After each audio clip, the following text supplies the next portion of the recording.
Hello friends, welcome back to our channel. നമ്മൾ ഇന്ന് കാണാൻ പോകുന്നത് JSK അഥവാ Janaki V vs state of Kerala എന്ന മൂവിയാണ്. അവധി ആഘോഷിക്കാൻ നാട്ടിലേക്ക് എത്തിയ ഒരു പെൺകുട്ടി അവൾ അതിക്രൂരമായ റേപ്പിന് ഇരയാകുന്നു. പക്ഷെ തന്നെ റേപ്പ് ചെയ്തത് ആരൊക്കെയാണെന്ന് അവൾക്കറിയില്ല. അവരെ കണ്ടെത്താൻ ഇറങ്ങിത്തിരിക്കുന്ന അവളുടെ ജീവിതത്തിലുണ്ടാകുന്ന പ്രശ്നങ്ങളാണ് ഈ ഒരു മൂവിയിലൂടെ കാണിക്കുന്നത്. മൂവിയുടെ തുടക്കത്തിൽ തന്നെ പ്രസിദ്ധനായ ഡേവിഡ് ആബേൽ എന്ന് പറയുന്ന ഒരു വക്കീലിനെയും അയാൾ സോൾവ് ചെയ്ത ഒരുപാട് വിവാദമായ പല കേസുകളുടെയും പത്ര കട്ടിങ്ങും കാണിക്കുന്നു. പിന്നീട് കാണിക്കുന്നത് ഒരു ബിഷപ്പ് ഡേവിഡിനെ കാണാൻ വരുന്നതാണ്. അവരുടെ സഭയിലെ ഒരു ഫാദറിനെതിരെ ഏതൊരു കന്യാസ്ത്രീ പരാതി കൊടുത്തിട്ടുണ്ടായിരുന്നു. അയാൾ മോശമായിട്ട് പെരുമാറുന്നു എന്ന് പറഞ്ഞിട്ട് ആ കേസ് ഡേവിഡ് ഏറ്റെടുത്ത് മുന്നോട്ട് കൊണ്ടുപോകാൻ തീരുമാനിച്ചിരിക്കുന്നു. എന്നാൽ ആ കേസിൽ നിന്ന് പിന്മാറണമെന്ന് പറയാൻ വേണ്ടിയിട്ടാണ് ബിഷപ്പ് വന്നത്. ഒരു കാരണവശാലും ആരുടെയും പ്രലോഭനത്തിൽ വഴങ്ങി താൻ അതിൽ നിന്ന് പിന്മാറില്ല എന്ന് ഡേവിഡ് പറയുന്നു. ആ പരാതി ഉടനെ തന്നെ അയാൾ തമ്പാനൂർ പോലീസ് സ്റ്റേഷനിൽ കൊടുക്കും. വന്ന കാര്യം നടക്കാത്ത കാരണം ദേഷ്യത്തിൽ ബിഷപ്പ് തിരിച്ചുപോയി. ആ കേസുമായിട്ട് ഇയാൾ മുന്നോട്ട് പോവുകയാണെങ്കിൽ അത് സഭയെ തന്നെ തകർക്കും. അതുകൊണ്ട് പലയിടത്തു നിന്നും പോലീസുകാർക്കും പ്രഷർ ഉണ്ടായിരുന്നു, ഡേവിഡിനും പ്രഷർ ഉണ്ടായിരുന്നു. എന്നാൽ ഡേവിഡ് അതൊന്നും മൈൻഡാക്കിയില്ല.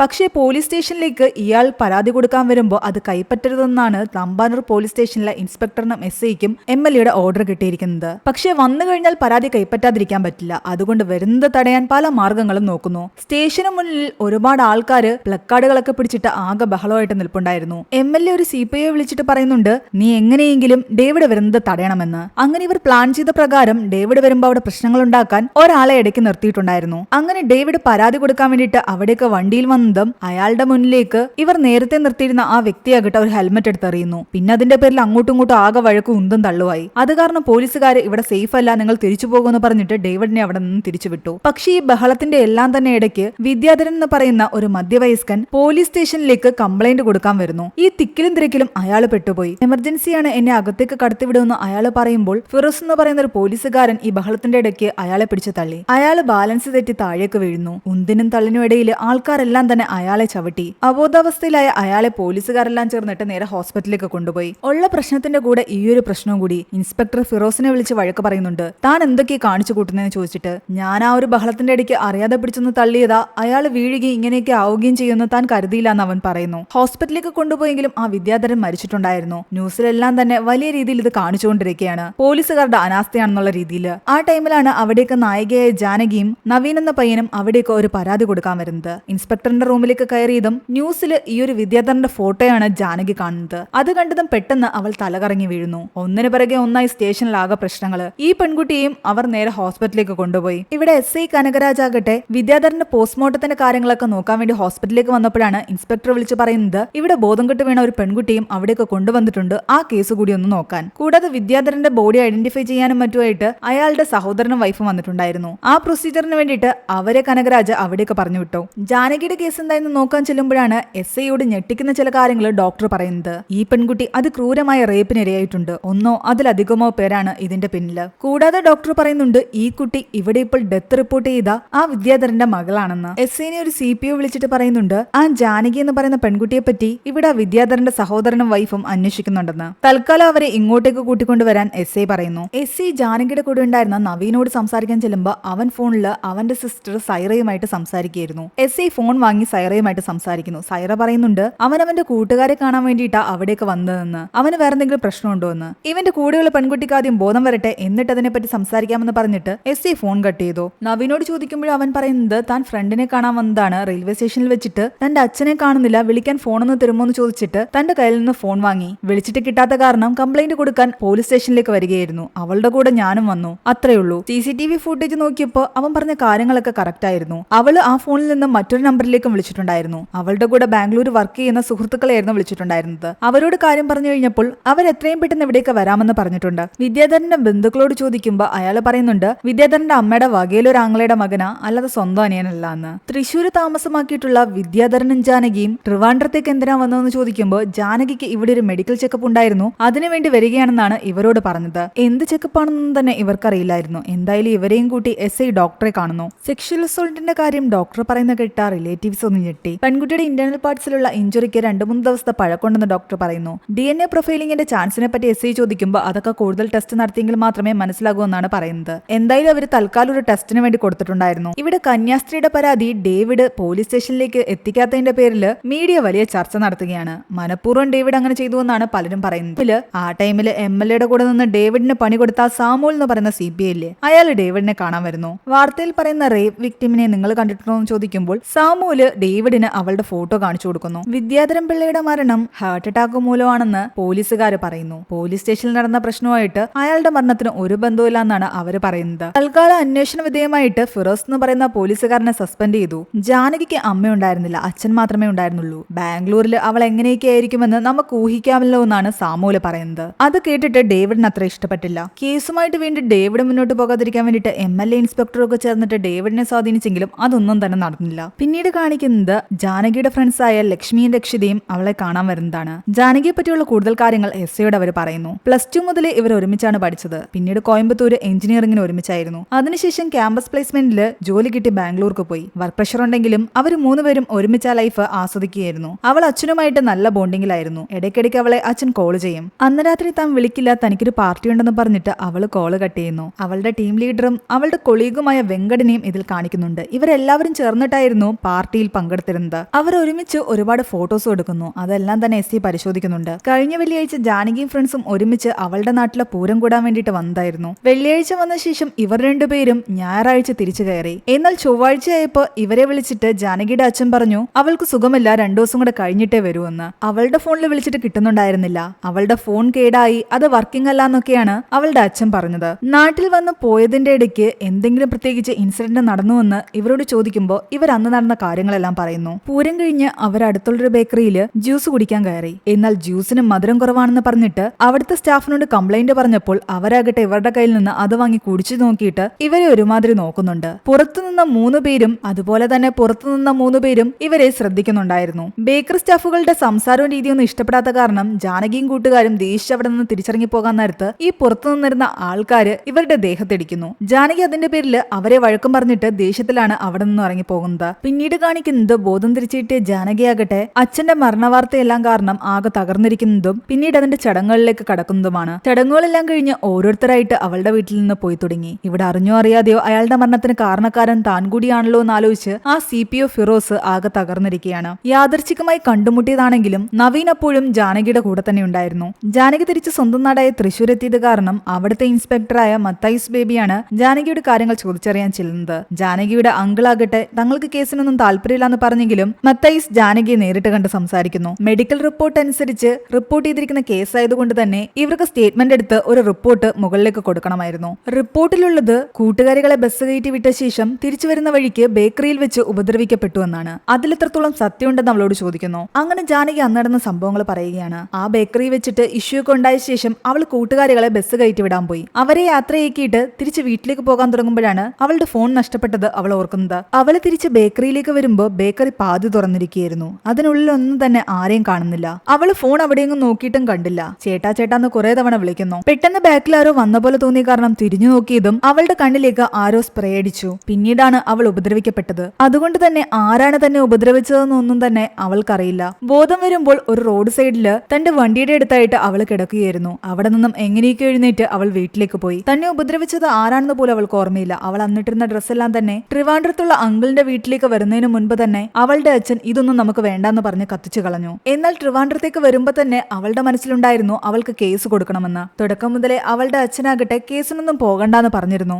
റെയിൽവേ സ്റ്റേഷനിൽ വെച്ചിട്ട് അവൾ ടോയ്ലറ്റിൽ പോയി വന്നപ്പോൾ അവൾക്ക് പ്ലാറ്റ്ഫോം ഒന്ന് മാറിപ്പോയി. അച്ഛനെ കാണാത്ത കാരണമാണ് അവൾ ടെൻഷൻ അടിച്ചിട്ട് അവിടെ ഉണ്ടായിരുന്ന നവീന്റെ അടുത്ത് നിന്നും ഫോൺ വാങ്ങിയത്. ഞാൻ കേസ് കൊടുക്കാൻ പോലീസ് സ്റ്റേഷനിൽ പോയി എന്ന് അച്ഛൻ ചിലപ്പോൾ കരുതിയിട്ടുണ്ടാകാം. അല്ലെങ്കിൽ എന്നെ കാണാത്ത വിഷമത്തിൽ കംപ്ലൈന്റ് കൊടുക്കാൻ അച്ഛൻ പോലീസ് സ്റ്റേഷനിലേക്ക് പോയിട്ടുണ്ടാകാം. അതുകൊണ്ടാണ് ഞാനും പോലീസ് സ്റ്റേഷനിലേക്ക് വന്നത്. കേസൊക്കെ ആയിട്ട് അവള് മുന്നോട്ട് പോകുന്ന കാരണം ഇവളുടെ റിലേറ്റീവ്സ് പറയുന്നുണ്ട് ഇനിയും ഞങ്ങൾക്ക് കൂടെ നിൽക്കാൻ പറ്റില്ല, മക്കൾ അവിടെ ഒറ്റയ്ക്കാണെന്ന്. അതുകൊണ്ട് അവര് പോയി. ഇവൾ ഒറ്റയ്ക്കായി. പോലീസുകാർ കേസെടുത്ത് ബാക്കി ടെസ്റ്റുകളും മറ്റും നടത്തുന്നു. അവളന്ന് ബേക്കറിയിൽ കയറിയ സമയത്ത് പുറത്തു നിന്നിരുന്ന 3 പേര് ഇവളുടെ ദേഹത്തിടിച്ചു എന്ന് പറഞ്ഞിരുന്നില്ലേ? കാറിൽ വന്ന ആ പയ്യന്മാരുടെ ഡീറ്റെയിൽസ് പോലീസ് എടുക്കുന്നു. അതിലൊരു പയ്യനാകട്ടെ വലിയൊരു മുതലാളിയുടെ മകനായിരുന്നു. ബേക്കറി പോയി അന്വേഷിക്കുമ്പോൾ സ്റ്റാഫുകൾ അന്ന് നടന്ന കാര്യങ്ങളൊക്കെ ചുരുക്കി പറയുന്നുണ്ട്. അല്ലാണ്ട് വേറൊന്നും തങ്ങൾക്ക് അറിയില്ല എന്നാണ് പറയുന്നത്. ആ ബേക്കറി സ്റ്റാഫിന്റെ വണ്ടി പരിശോധിക്കുമ്പോൾ അതിൽ നിന്ന് ഒരു സ്പ്രേ കിട്ടുന്നുണ്ട്. അതെന്തോ ക്ലോറോഫോം ആയിരുന്നു. പക്ഷെ അത് കസ്റ്റമേഴ്സ് ആരോ കടയിൽ വെച്ച് മറന്നു വെച്ചിട്ട് പോയ സാധനോ ഞാൻ വെറുതെ എടുത്ത് കാറിലിട്ടെന്നേ ഉള്ളൂ എന്ന് അവൻ പറയുന്നു. എന്നാൽ പോലീസുകാര് ഇവരെ സംശയിച്ചിട്ട് ആ ബേക്കറി സ്റ്റാഫുകളായ 2 പേരെയും അറസ്റ്റ് ചെയ്ത് കൊണ്ടുപോയി സ്റ്റേഷനിലിട്ട് ക്വസ്റ്റ്യൻ ചെയ്യുന്നു. പക്ഷെ അന്നുണ്ടായ ചെറിയ വഴക്കല്ലാതെ വേറെ ഒന്നും തങ്ങൾക്കറിയില്ല എന്ന് പറയുന്നു.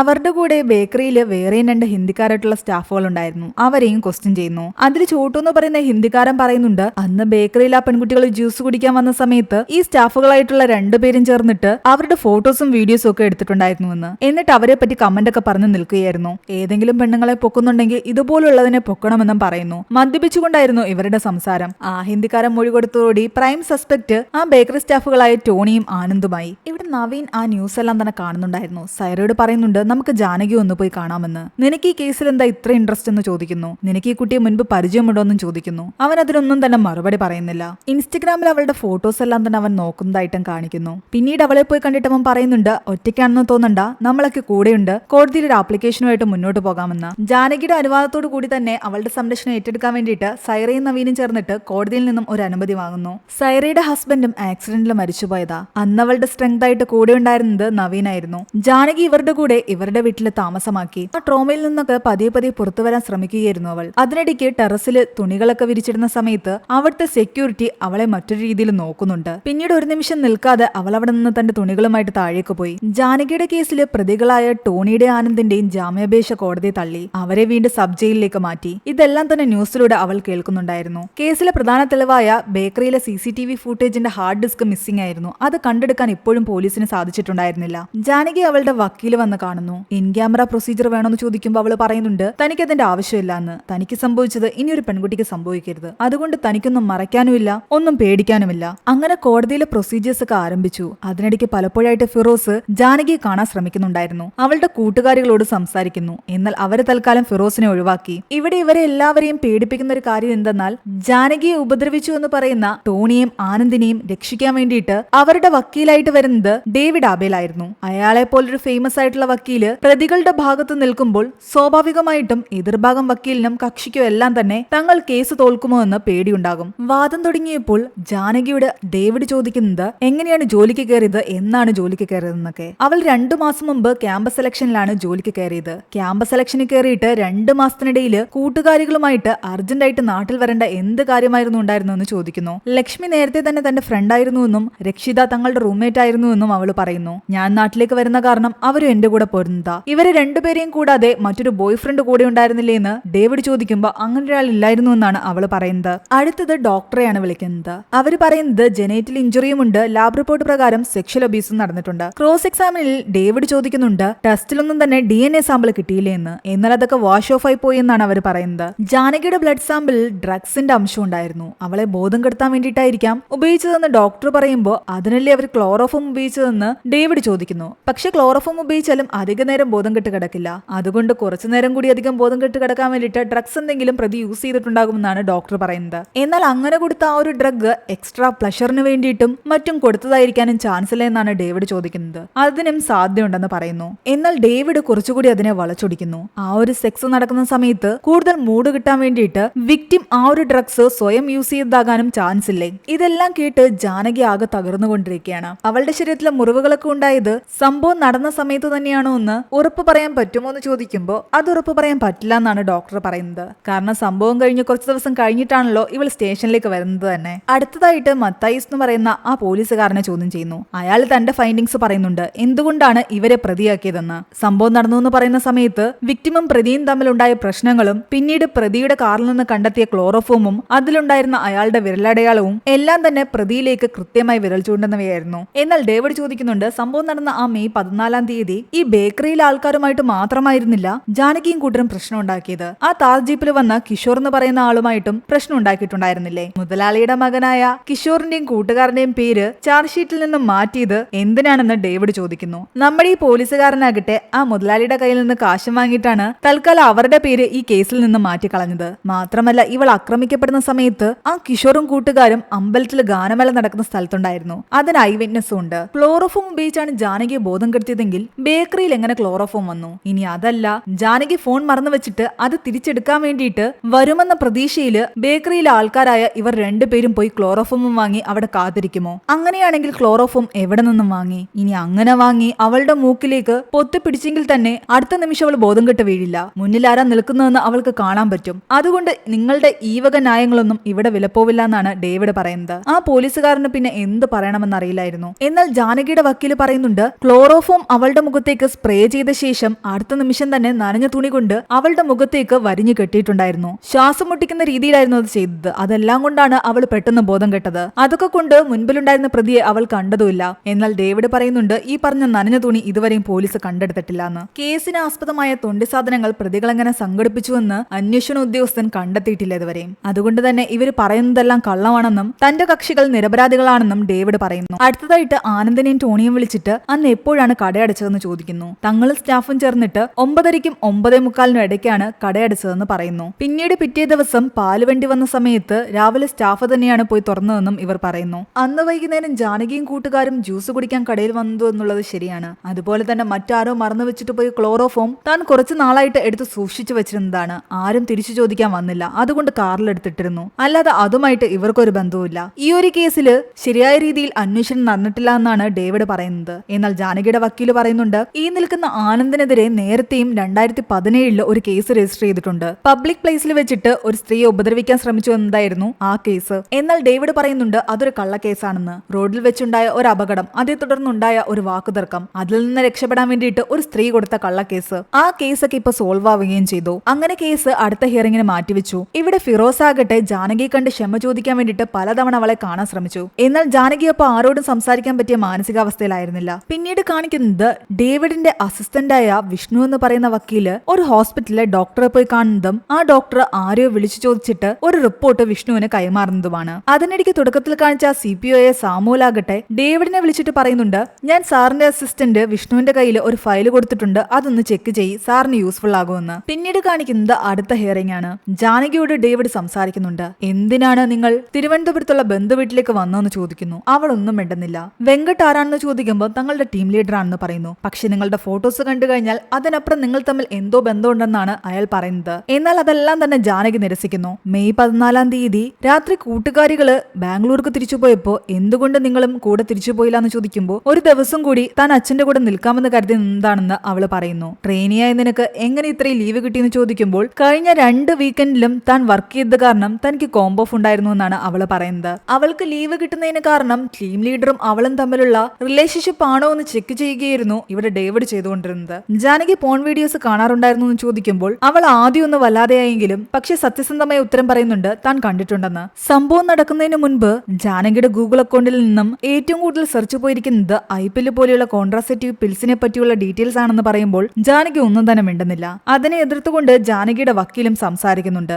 ഓരോരുത്തർക്കും പല പല കാര്യത്തെപ്പറ്റി അറിയാനുള്ള ആഗ്രഹം ഉണ്ടാവും, അതുകൊണ്ട് പല സെർച്ചുകളും നടത്തും. ഗൂഗിൾ അനലിറ്റിക്സ് വെച്ചിട്ട് മറ്റൊരിടത്തും റിപ്പോർട്ട് പോലും എഴുതാത്തൊരു കാര്യം ഇവിടെ വന്ന് പ്രസംഗിക്കേണ്ട കാര്യമില്ല എന്നാണ് ഡേവിഡിനോട് അയാൾ പറയുന്നത്. പിന്നീട് അവൾ ബേക്കറിയിൽ തിരിച്ചെത്തിയ കാര്യത്തെപ്പറ്റി സംസാരിക്കുന്നു. 10:15 കൂട്ടുകാരികളെ ബസ് കയറ്റി വിട്ട ശേഷമാണ് അവൾ ബേക്കറിയിലേക്ക് തിരിച്ചു വരുന്നത്. ചെന്നപ്പോ ബേക്കറി ഓപ്പൺ ആയിരുന്നു എന്ന് ചോദിക്കുമ്പോൾ പാതി തുറന്നിരിക്കുകയായിരുന്നു എന്ന് അവൾ പറയുന്നു. ആ രാത്രിയിൽ ആരുമില്ലാത്ത ആ ബേക്കറിയിലേക്ക് നിങ്ങൾ എന്തിനാ ഒറ്റയ്ക്ക് കയറിയെന്ന് ചോദിക്കുമ്പോൾ മൊബൈൽ നഷ്ടപ്പെട്ട വെപ്രാളത്തില് ഞാൻ അറിയാതെ പെട്ടെന്ന് കയറിപ്പോയതാണെന്നാണ് അവൾ പറയുന്നത്. അതിനുശേഷം അന്വേഷണ ഉദ്യോഗസ്ഥരുടെ കയ്യിൽ കിട്ടിയില്ലെന്ന് പറഞ്ഞ ആ ഒരു ബേക്കറിയുടെ CCTV ഫുട്ടേജ് അടങ്ങുന്ന ഹാർഡ് ഡ്രൈവ് ആണ് ഡേവിഡ് കോടതിയിൽ ഹാജരാക്കുന്നത്. ഉദ്യോഗസ്ഥരുടെ കയ്യിൽ കിട്ടിക്കഴിഞ്ഞാൽ അവർ ചിലപ്പം അതിനെ മിസ്യൂസ് ചെയ്തിരുന്നേനെ. അതുകൊണ്ട് ഓൾറെഡി തന്നെ ഇവരിത് സേഫ് ആക്കി വെച്ചിട്ടുണ്ടായിരുന്നു. ആ CCTV ദൃശ്യങ്ങൾ പരിശോധിക്കുമ്പോൾ പ്രതികൾ പറഞ്ഞ പോലെ അവർ 9:45 കട ക്ലോസ് ചെയ്ത് പോയിട്ടുണ്ടായിരുന്നു. പിന്നീട് രാത്രിയിൽ എങ്ങും തന്നെ ആ കട ഓപ്പൺ ചെയ്തതായിട്ട് കാണുന്നില്ല. ഫുൾ ഇരുട്ട് തന്നെയാണ്. രാവിലെ 5 മണിക്കാണ് പിന്നീട് അത് ഓപ്പൺ ചെയ്യുന്നതായിട്ട് കാണുന്നത്. അത് കണ്ട് ജാനകി ഞെട്ടി. കടയ്ക്കുള്ള CCTV ദൃശ്യങ്ങളാണ് ഈ കാണിച്ചുകൊണ്ടിരുന്നത്.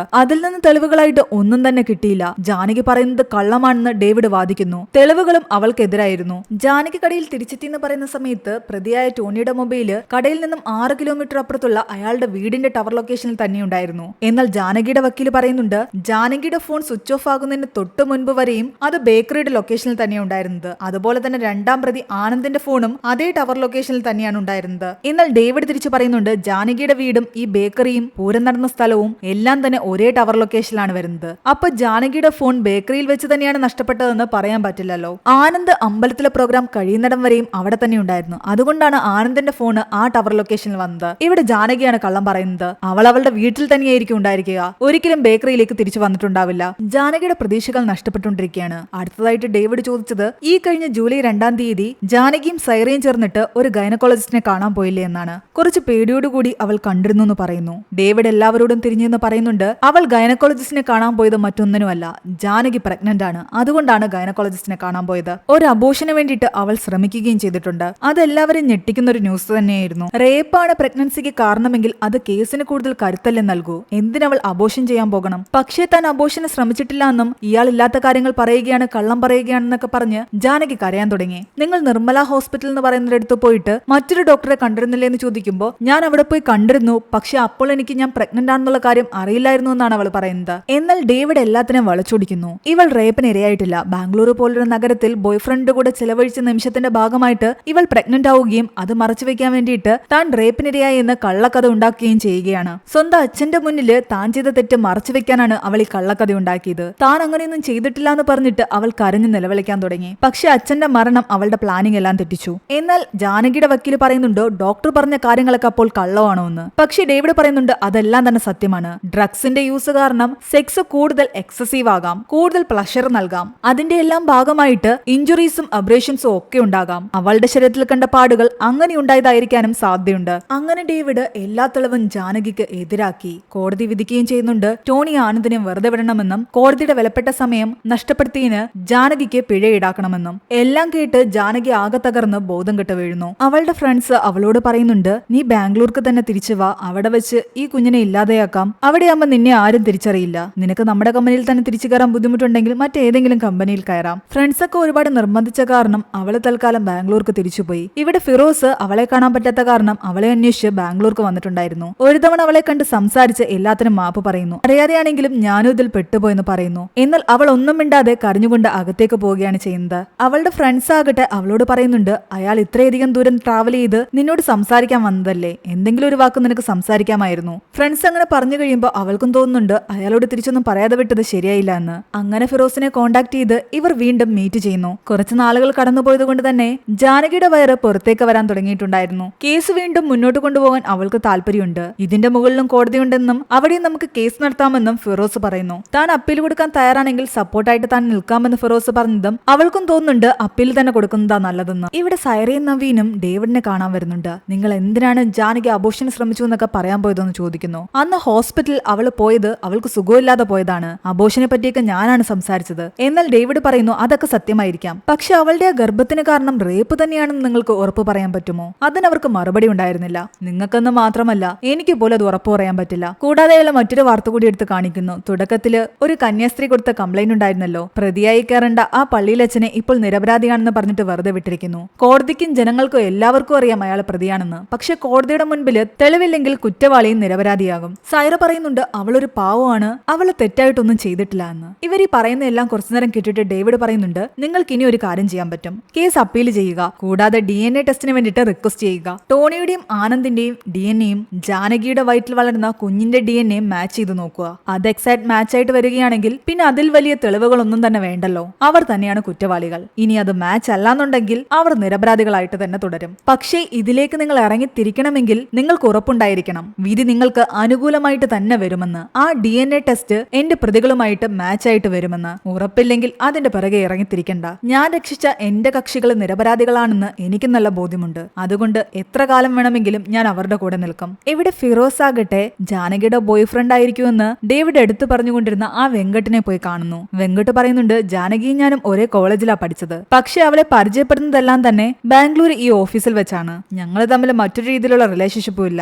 ജാനകി എന്താണ് നീ വിളിക്കാത്തതെന്നും കാണാത്തതെന്നും ചോദിക്കുമ്പോൾ ഈ ഒരു സിറ്റുവേഷനൊക്കെ കാരണം അവളെ ഫേസ് ചെയ്യാൻ കുറച്ച് ബുദ്ധിമുട്ടുണ്ട്, എന്ത് പറയണമെന്ന് അറിയില്ല എന്നാണ് വെങ്കട്ട് പറയുന്നത്. ഇവിടെ ഫിറോസും സൈറയും ചേർന്നിട്ട് അപ്പീൽ ചെയ്യാനുള്ള കാര്യങ്ങളെ പറ്റിയെല്ലാം സംസാരിക്കുന്നുണ്ട്. അപ്പീലിന് പോകുന്നതിന് മുമ്പ് കുറച്ചുകൂടി തെളിവുകൾ വേണമായിരുന്നു. റേപ്പ് നടന്നു എന്ന് തെളിയിക്കാൻ പാകത്തിന് ഏതെങ്കിലും ഐ വിറ്റ്നസിനെയോ അല്ലെങ്കിൽ ഏതെങ്കിലും CCTV ഫൂട്ടേജോ കിട്ടണം. അങ്ങനെ അപ്പീൽ കൊടുക്കാനും മറ്റുമായിട്ട് ജാനകി തിരിച്ച് നാട്ടിലെത്തി. ഇത്തവണ അവള് നവീന്റെ വീട്ടിൽ തന്നെയാണ് സ്റ്റേ ചെയ്യുന്നത്. ആ സെക്യൂരിറ്റി ആകട്ടെ അവളെ വല്ലാത്ത രീതിയിൽ നോക്കുന്നുണ്ട്. എന്നാൽ അവളാകട്ടെ തന്റെ വയറിൽ കൈവച്ച് അയാളെ രൂക്ഷമായി നോക്കുന്നു. അയാളുടെ നോട്ടം മാറ്റി തിരിച്ച് അവിടെ നിന്നും പോയി. റേപ്പ് നടന്നു എന്ന് പറഞ്ഞ ആ ബേക്കറിയിലേക്ക് ഫിറോസ് പോകുന്നുണ്ട്. ജാനകി കോൾ ചെയ്ത് സംസാരിച്ചുകൊണ്ടാണ് അയാൾ അവിടെയെല്ലാം പരിശോധിക്കുന്നത്. ക്യാമറ ബേക്കറിക്കുള്ളിലാണ്, പുറത്തേക്കൊന്നും തന്നെ ക്യാമറ കാണുന്നില്ല. തൊട്ടപ്പുറത്തെ കടയിൽ ഒരു ക്യാമറ ഉണ്ടായിരുന്നു. അയാൾ അത് പോയി പരിശോധിക്കുന്നു. അതൊരു മൊബൈൽ റീചാർജിംഗ് കടയായിരുന്നു. അവിടെ കയറി അവിടുത്തെ ക്യാമറയൊക്കെ ചെക്ക് ചെയ്യുമ്പോൾ അതിന്റെ വിഷ്വൽസ് എല്ലാം തന്നെ റോഡിന്റെ ഒരു സൈഡിലേക്കുള്ളതായിരുന്നു. ആ ബേക്കറിയുടെ ഫ്രണ്ടിലുള്ള വിഷ്വൽസ് ഒന്നും തന്നെ അതിൽ കാണില്ലായിരുന്നു. ആ കട 8 മണിയാകുമ്പോൾ ക്ലോസ് ചെയ്യുകയും ചെയ്യും. സസ്പെൻഷനിലായതുകൊണ്ട് തന്നെ അതിന്റെ വിഷ്വൽസ് ഒന്നും തന്നെ ഫിറോസിന് എടുക്കാൻ പറ്റില്ല. അയാൾ ജാനകിയും കൂട്ടി ഈ പോലീസുകാരനെ കണ്ടുവന്ന് സംസാരിക്കുന്നുണ്ട്. ആ വിഷ്വൽസ് എടുക്കാൻ ഹെൽപ്പ് ചെയ്യണമെന്ന് പറഞ്ഞിട്ട്. ഞങ്ങളതൊക്കെ പരിശോധിച്ചതാ, അതിലൊന്നും തന്നെ ഇല്ലാന്ന് അയാൾ പറയുന്നു. എന്നാലും ഫിറോസിന് ഒന്നുകൂടി നോക്കണമെന്ന് പറയുന്നു. ആ ടൈമില് മറ്റൊരു കേസിന്റെ ഭാഗമായിട്ട് ഡേവിഡ് അവിടേക്ക് വന്നിട്ടുണ്ടായിരുന്നു. ഡേവിഡ് അവിടെ വരുമ്പോഴാകട്ടെ ജാനകി പുറത്തുനിന്ന് വൊമിറ്റ് ചെയ്യുന്നതും മറ്റുമാണ് കാണുന്നത്. ഫിറോസ് അവിടെ വന്നത് CCTV ഫുട്ടേജിന്റെ കാര്യം സംസാരിക്കാനാണെന്ന് മനസ്സിലാക്കിയ ഡേവിഡ് ആകട്ടെ അയാളുടെ കഴിവ് ഉപയോഗിച്ച് അവിടെ നിന്നും ആ CCTV ഫുട്ടേജ് എടുപ്പിക്കുന്നു. ജാനകിയുടെ വാക്കുകളെല്ലാം തന്നെ അയാൾ ഓർത്തു നോക്കുന്നുണ്ട്. അവൾ അനുഭവിച്ചുകൊണ്ടിരിക്കുന്ന വേദനയെല്ലാം വെച്ച് നോക്കുമ്പോൾ അവൾ പറയുന്നത് കള്ളമല്ല എന്ന് അയാൾക്ക് തോന്നുന്നുണ്ട്. അങ്ങനെ ആ വിഷ്വൽസ് കിട്ടിക്കഴിയുമ്പോൾ ഫിറോസിനെ കൂടെ വിളിച്ചിരുത്തി അവർ ആ വിഷ്വൽസ് നോക്കുന്നു. ഡേവിഡിന്റെ അസിസ്റ്റന്റും ഫിറോസും ഒന്ന് നോക്കിയിട്ട് അതിലൊന്നും തന്നെ കാണുന്നില്ല. തനിക്കൊന്ന് കാണാൻ പറ്റുമെന്ന് ജാനകി അവനെ ഫോൺ വിളിച്ച് ചോദിക്കുന്നുണ്ട്. ഇതിലൊന്നും തന്നെയില്ല എന്ന് ഫിറോസ് പറയുന്നു. വേറെ ഏതെങ്കിലും വിറ്റ്നസ് ഉണ്ടോ എന്ന് ചോദിക്കുമ്പോൾ ജാനകി പറയുന്നുണ്ട് ഒരേ ഒരു വിറ്റ്നസ്സേ ഉള്ളൂ, പക്ഷെ അതെന്റെ വയറ്റിൽ കിടക്കുന്ന കുഞ്ഞാണ്. പിന്നെ ഫിറോസിനൊന്നും പറയാൻ തോന്നിയില്ല. ജാനകി ആ വിഷ്വൽസ് നോക്കിയിട്ടും അവൾക്കൊന്നും കിട്ടുന്നില്ല. പക്ഷെ പിന്നീട് ഡേവിഡ് നോക്കിക്കഴിയുമ്പോൾ അയാൾക്ക് ചില തെളിവുകൾ കിട്ടുന്നു. ആ ക്യാമറ വിഷ്വൽസ് മറ്റൊരു ദിശയിലേക്ക് തിരിഞ്ഞിരിക്കുന്ന ക്യാമറയുടേതായിരുന്നല്ലോ. അതില് ബേക്കറിയുടെ ഫ്രണ്ട് ഭാഗമൊന്നും കാണില്ലായിരുന്നു. പക്ഷെ അതുവഴി കടന്നുപോയ ഒരു കാറിന്റെ വിൻഡോ ഗ്ലാസ്സിൽ തുറന്നു വെച്ചിരിക്കുന്ന ബേക്കറിയുടെ ഇമേജ് പതിഞ്ഞിട്ടുണ്ടായിരുന്നു. അവിടെ വെട്ടമുണ്ടായിരുന്നു. അതായത് ജാനകി പറഞ്ഞത് സത്യമാണെന്ന് തെളിഞ്ഞിരിക്കുന്നു. അവൾ 10:30 ആ കടയിലെത്തുമ്പോൾ ആ കട തുറന്നിട്ടുണ്ടായിരുന്നു. അങ്ങനെയാണെങ്കിൽ ഈ പ്രതികളായ ടോണിയും ആനന്ദും പറഞ്ഞത് കള്ളമല്ലേ? ടോണിയുടെ ആനന്ദിന്റെ കേസ് ഡേവിഡിന്റെ അടുത്തേക്ക് കൊണ്ടുവന്നത് ആ സാമുവലായിരുന്നു. ഡേവിഡിന് ഇപ്പൊ ഏകദേശം കാര്യങ്ങൾ മനസ്സിലായി.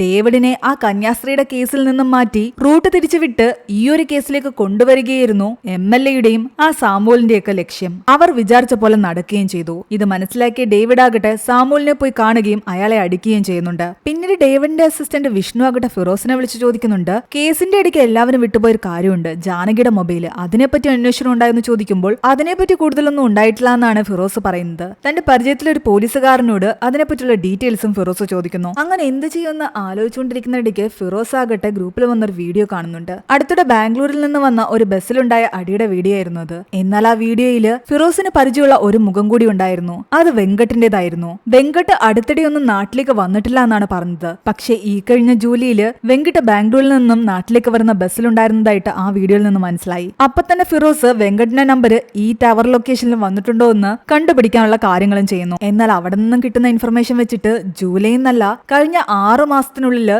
വെങ്കട്ടിന്റെ നമ്പർ ബാംഗ്ലൂർ ലൊക്കേഷൻ വിട്ടിട്ടില്ല എന്നതാണ്. ഫോൺ അവൻ കൊണ്ടുവന്നിട്ടില്ലെങ്കിൽ പിന്നെന്തിനവൻ നാട്ടിൽ വന്നുവെന്ന് ഫിറോസ് ചിന്തിക്കുന്നു. ഫിറോസ് ചില CCTV ദൃശ്യങ്ങൾ പരിശോധിക്കുമ്പോൾ വെങ്കട്ട് നാട്ടിൽ വന്നതായിട്ടുള്ള തെളിവുകൾ കിട്ടി. അവർ വെങ്കട്ടിനെ തിരക്കി നേരെ ബാംഗ്ലൂർക്ക് പോകുന്നു. ഇവരെ കണ്ടതും അവൻ പേടിച്ചോടുകയാണ്. അവനെ ഫോളോ ചെയ്ത് ഇവർ കൈയോടെ പിടികൂടി. അവളെ ഒന്ന് വിളിക്കുക പോലും ചെയ്യാത്ത നീ എന്തിനാണ് അവൾക്ക് അപകടം നടന്ന ബേക്കറിയിലേക്ക് പോയതെന്ന് ചോദിക്കുന്നു. ജാനകിയുടെ മൊബൈൽ കിട്ടുമെന്നറിയാൻ വേണ്ടിയിട്ടാണ് താൻ പോയതെന്ന് പറയുന്നു. ജാനകിയുടെ മൊബൈൽ എന്തിനാ നിനക്കെന്ന് ചോദിക്കുമ്പോഴാണ് ഇയാൾ ചില സത്യങ്ങൾ തുറന്നു പറയുന്നത്. അതെന്താണെന്ന് നമ്മളെ പിന്നീട് കാണിക്കും. അവൻ പറഞ്ഞ കാര്യങ്ങളൊക്കെ കേട്ടിട്ട് ജാനകിയും അവനോട് ആകെ ദേഷ്യത്തിലായിരുന്നു. ആ ഒരു സീനും നമ്മളെ കാണിക്കുന്നു. പിന്നെയും ദിവസങ്ങൾ കടന്നുപോയിക്കൊണ്ടിരിക്കുകയാണ്. ജാനകിയുടെ ബന്ധുക്കൾ അവളോട് അബോർഷൻ ചെയ്യുന്നതിനെ പറ്റി സംസാരിക്കുന്നു. ചില ഡോക്ടേഴ്സ് ചെയ്തുതരാമെന്ന് പറഞ്ഞിട്ടുണ്ടെന്നാണ് അവർ പറയുന്നത്. എന്തൊക്കെയാണെങ്കിലും അബോർഷൻ തന്നെയല്ലെന്നാണ് അവൾ ചോദിക്കുന്നത്. എനിക്ക് കുഞ്ഞിനെ വേണ്ടാന്നുള്ളത് ശരിയാ, പക്ഷെ ഇതിനെ കൊല്ലാൻ വേണ്ടി ഞാൻ കൂട്ടുനിൽക്കില്ല എന്ന് അവൾ പറയുന്നു. കേസ് അപ്പീലിന് പോയത് കാരണം ഇനിയിപ്പോൾ അവരുടെ കൂടെ നിന്ന് വാദിക്കാൻ ഒരു വക്കീലിനെ വേണം. നവീൻ അതിന് ഹെൽപ്പ് ചോദിക്കുന്നത് ഡേവിഡിനോട് തന്നെയാണ്. എന്നാൽ ഒരു തവണ അവൾക്കെതിരായിട്ട് നിന്ന് വാദിച്ചതുകൊണ്ട് തന്നെ താൻ ഇനി വന്ന് അവളുടെ കൂടെ നിന്ന് വാദിക്കാൻ പറ്റില്ല എന്നാണ് ഡേവിഡ് പറയുന്നത്. പക്ഷെ പകരമായിട്ട് ഡേവിഡിന്റെ സഹോദരി നിവേദിതയെ അയാൾ ചൂസ് ചെയ്യുന്നു. ഡൽഹി സുപ്രീം കോർട്ടില് വക്കീലായിട്ട് ജോലി ചെയ്യുകയാണ് അവൾ. നിങ്ങൾക്ക് വേണ്ടിയിട്ട് അവൾ വരുമെന്ന് പറയുന്നു. അത് കേട്ടപ്പോൾ നവീൻ ഒന്ന് ഹാപ്പിയായി. അപ്പീലിന് പോകുമ്പോൾ ഈ തെളിവുകൾ മാത്രം പോരെന്നും ഡേവിഡ് പറയുന്നുണ്ട്.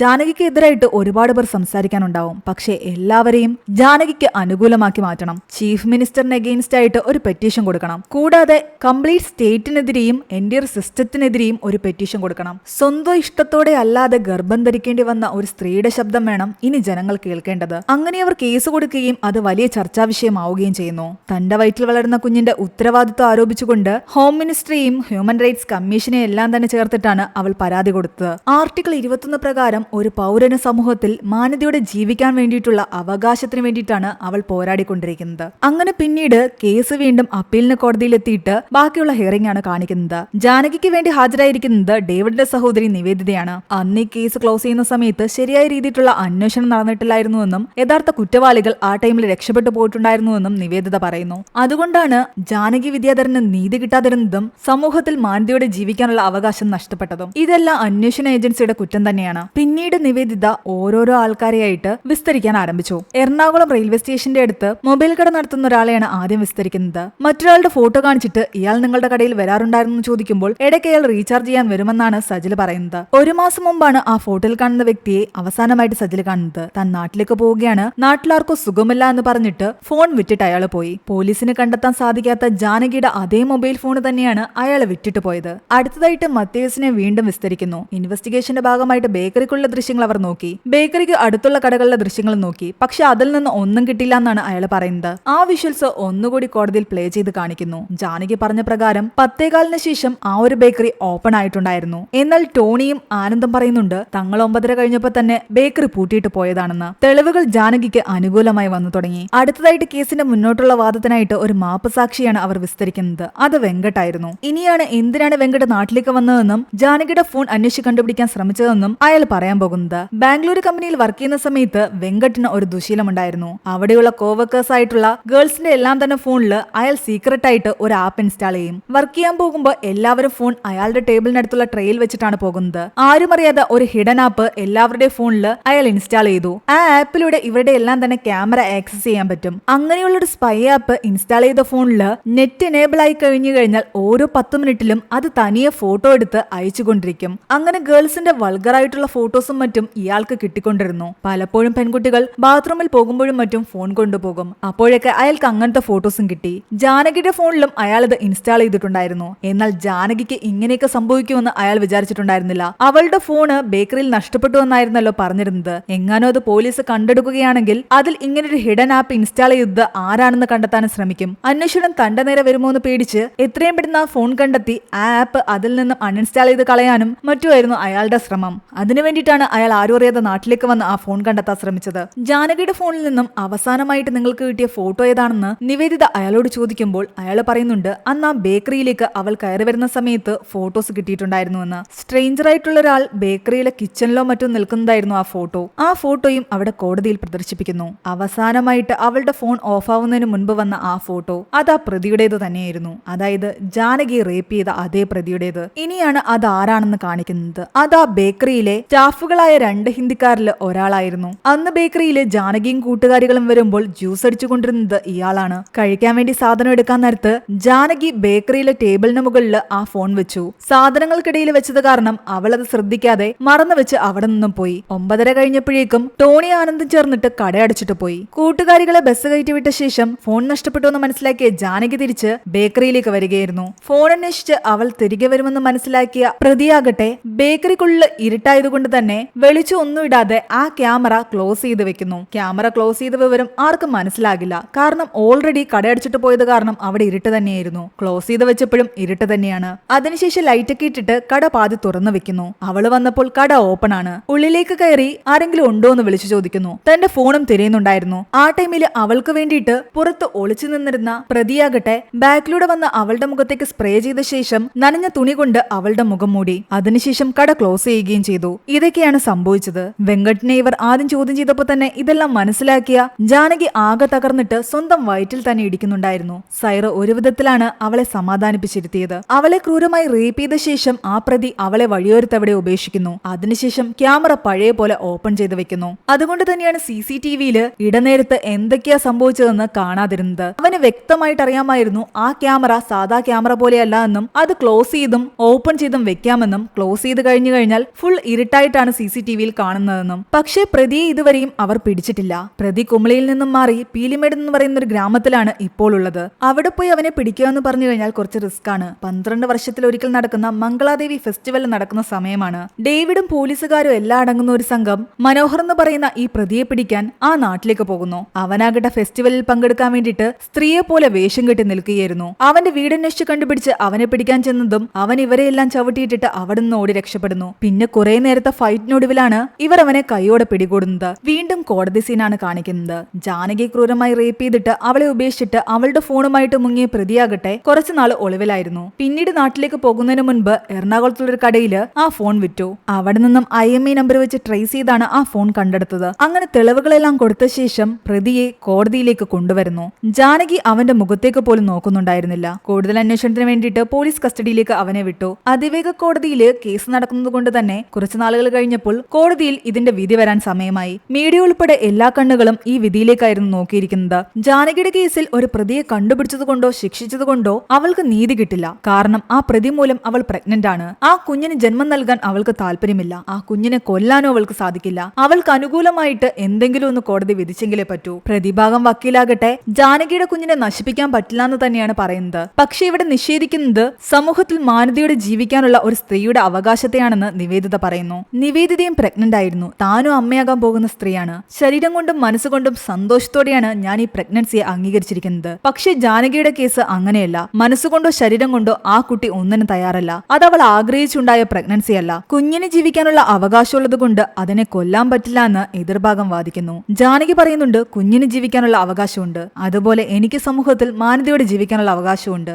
എന്ത് പ്രതീക്ഷിച്ച് ഞാൻ ഈ കുഞ്ഞിനെ സംരക്ഷിക്കും? എന്റെ ഇഷ്ടമില്ലാതെ എന്റെ ശരീരത്തിൽ ഈ കുഞ്ഞിനെ ചുമക്കാനുള്ള ബാധ്യത എനിക്കില്ല.